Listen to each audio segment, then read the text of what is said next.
Hey guys, this is V. Rigoni, Max High Performance Real Estate Entrepreneur. Thanks for joining us today. And if you like the content, then let's hit the like button and smash the subscribe button so you can get more of it. And don't forget to leave the comments. I don't care if they're great comments.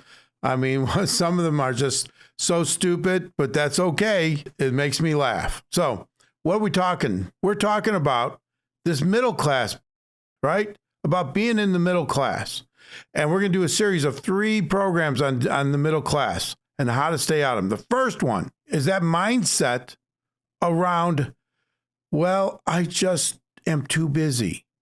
Oh, all the excuses that come with staying in the middle class. You see, you don't need excuses to be in the middle class. It's the excuses come when you want to get out of it. When people are suggesting you get out of the middle class, then you come up with all the excuses for why you can't do it. And it's, they're just one after another. So we're going to be talking about one here where it's an actual live situation in which someone that I've been teaching, someone that's been learning from me, came across a situation. And it's just riddled with middle class bullshit. Now, why are we going to talk about this? Because most people are stuck in the middle class. And if you haven't noticed, it's the middle class is turning into the working class because of, trade agreements and all things that are very, very esoteric and people that just, that are political. But the middle class is going away. So you better figure it out, because even if you want to stay there, it's going to get more difficult. But like I say, who wants to stay in mediocrity? Because the middle class is just riddled with mediocrity. And so what is one of the situations? Well, talking on the phone with someone that's been learning from me, and she says to me, well, she knows this guy, he's got 2 houses now. Well, he's got a condo in one in one suburb, and in another suburb, he owns a house because he needed to buy something fairly quickly and so and move his family. And so now he's got 2 homes, two properties. And she said to him, have you thought about renting it? Have you thought about renting it? Now, most people are trying to figure out how to get that first rental property, how to get that first house. Or here's a guy who's put himself in a position where because of his income and his credit, he just was able to have 2 houses. Now, he's not rich.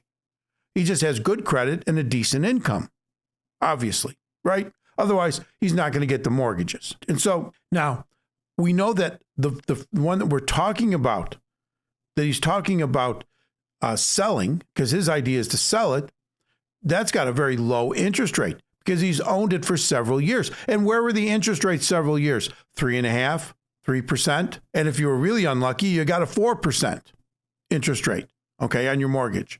And so this guy sitting there, he bought another property. It's got a higher interest rate. So his response to why don't you rent it out and get in the real estate business was, well, he had several what I would call excuses of thinking small. One was, well, I don't have the time. I don't have the time, right? Because of his family. He's got a job. Are you kidding me? You don't have the time? You don't have the time for what? To get wealthy? To start on the path of wealth? Sure, you've got a family. There's responsibilities there. I get it. Been there. Raise mine. Did that stop me from moving forward? No. Did I have a job? Everybody has a job. Why is his job make him so much more busier that he can't go ahead and, and start on the road of being prosperous, being wealthy? Because what is his job? How many people do you know are getting wealthy from their job? How many do you know? I know a few that have gotten wealthy from their job. Most of the people I know that have gotten wealthy for their job, it's just you know them from the headlines. The CEO of this or the CFO of that. They're in the corporate suite of the big corporations that are getting paid, buku dollars. Or the top lawyers or the top doctors or whatever. Or the very top of whatever their field is. This guy wasn't the top of his field. He just had a good job, making a good salary, but he's got no time to get wealthy. So I'm too busy. Excuse number 1. Excuse number 2 was his taxes were too high. For some reason, he thinks that because his property taxes are $5,000 a year, then that makes the house not rentable. Like, what the hell are you talking about? Everything is rentable at the right price. What is the rent in this area? This is a higher end area. If he goes to rent a property, he's going to get top dollar. Figure out what the numbers. See, he just said that off the top of his head. He didn't sit down with a piece of paper and do the underwriting of, is this a viable investment property? He just keeps thinking about it, that this was his house and he was paying $5,000 a year in taxes. It's a component of a process to determine if it's a good rental property for you. I get it. It is a component of that, but it's $5,000. The tenant's going to pay rent. So what's another one? Well, what if the tenant doesn't pay? What if the tenant doesn't pay? Well, that's a problem. But that's a problem for everybody who has assets and generates income from them. If you run a restaurant, what if the people don't come in, or in the numbers you expect?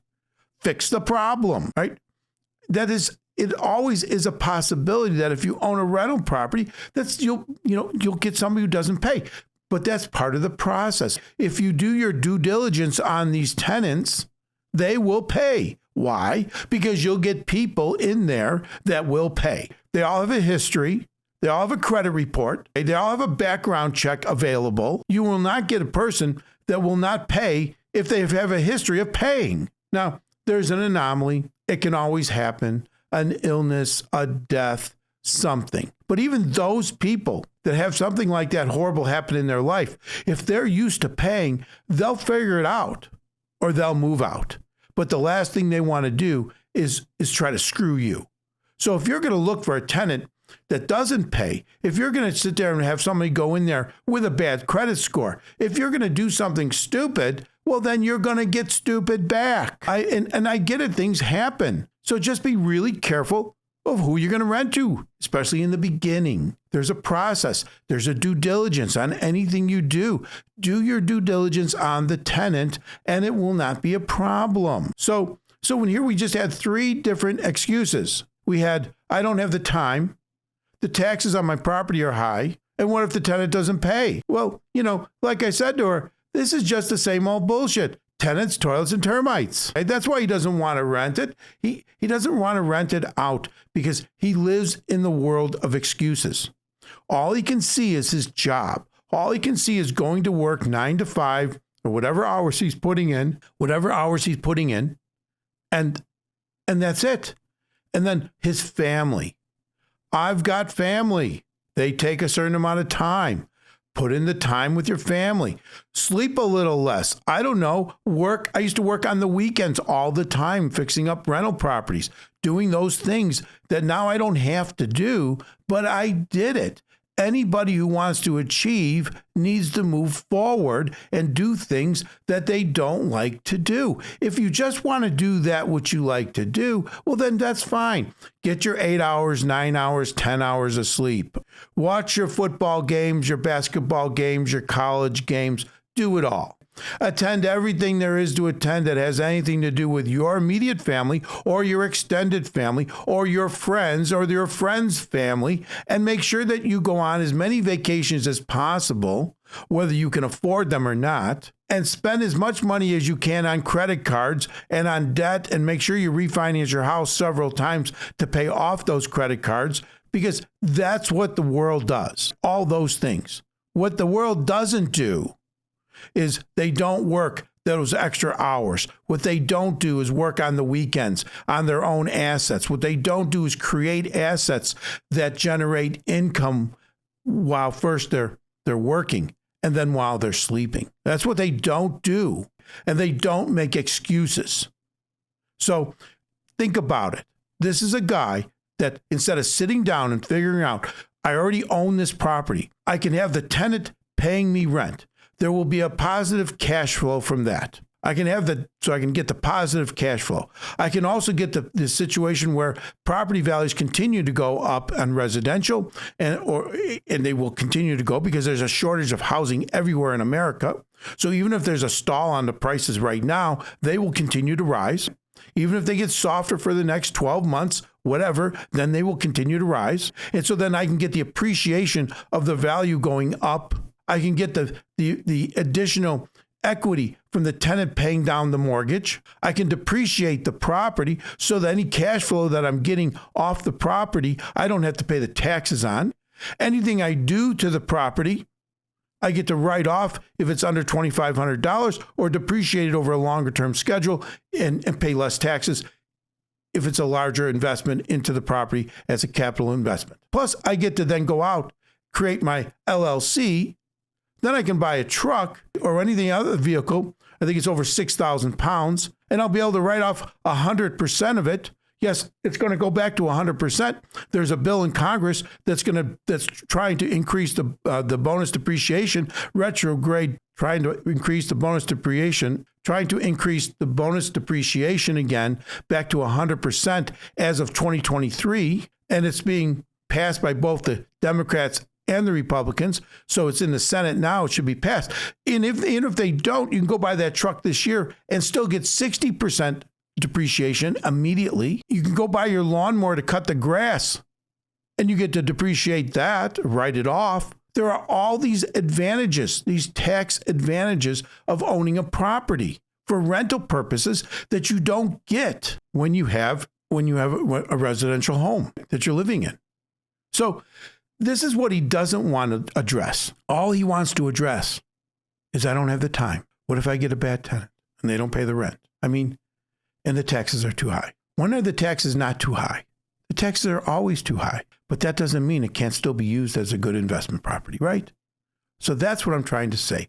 So even people where they've already acquired the property, they still, when someone is standing there and trying to get them to see the light, to think a little bit bigger, all they can come up with is why I can't do it, why I must stay in the middle class, why I must work for the next 30 to 35 years in order to support my family, because that's what was expected of me. And you know what? I'm not going to think one more thing out of the box besides that, because then everybody's going to be happy with me. Think about this, guys and ladies. Do you want to stay in this shrinking middle class? And it's shrinking because you saw all the jobs in the last 20 years go overseas. They're trying to bring some of them back, but it's not working too good. They're going to bring them back, and they're going to create factories like the gigafactories that Elon Musk creates, and they're going to have me mostly robots. So when manufacturing does come back to this country in greater numbers, it's not going to be like they're hiring a whole lot of people. So that's what I'm talking about. Think about it. And remember what I always say. Think big, start now, grow fast. V. Rigoni, Max, high performance real estate entrepreneur. Let's get out there. Let's make it happen.